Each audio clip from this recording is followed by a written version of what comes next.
Maligayang pagbabalik po mga kaibigan sa ating YouTube channel. Latest weather update po tayo ngayon, pero bago tayo magpatuloy, pa-like and subscribe naman po, and always po pa-hit ng notification bell. Maraming salamat po mga kaibigan. Hypnosis po natin galing na rin po sa Pag-asa. Northeast monsoon po or hanging amihan ng ating binabantayan sa ilang bahagi po ng Luzon. Meron po tayo na mataan na trap ng LPA dito po sa may bandang Davao region. No, ito po ang ating latest weather forecast. Makinig po kayo mabuti. Sa area po ng Davao Region, Surigao del Sur, Surigao del Norte at Dinagat Island, maulap po na panahon ng mararanasan dyan ngayong hapon hanggang bukas po yan, no? So maging mapagbantay po tayo. Cause po yan or sa hanhi po yan ng easterlies at ito pong trap ng low pressure area.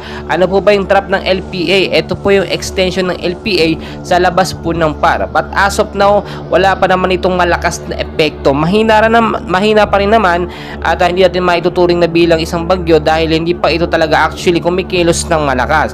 Pero mag-ingat na rin po tayo sa posibleng pagbabaha at gayon din sa mga landslide prone area kung sakali nga pong magkaroon ng mga isolated light rains to heavy rainfall pagdating po sa gabi. So sa Cagayan Valley naman po, Aurora at Quezon, maulap na panahon din po mararanasan dyan ngayong hapon hanggang bukas po yan at dahil po yan sa hanging amihan or northeast monsoon. And ayon sa Pag-asa, wala naman itong direktang epekto sa mga lugar po na aking nabanggit.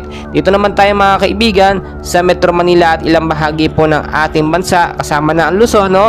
Makikita nyo po weather condition, maulap din na panahon ng mararanasan ngayong hapon at bukas ng hapon ganun din po. So maging mapagbantay tayo dahil posible magkaroon po ng isolated light rains or mahinang pag-uulan dahil po sa northeast monsoon or hanging amihan.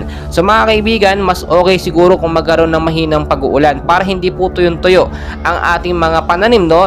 Especially mga nagtatanim or yung magsasaka sa palayan, dapat po magkaroon sila ng katubigan. So wag lang yung sobrang pag-uulan, kahit yung tama lang, yung moderate na pag-ulan lang, okay na po yun. Yung trap naman ng LPA, wala pa naman itong banta na magiging isang ganap na bagyo dahil minomonitor pa natin yan mga kaibigan.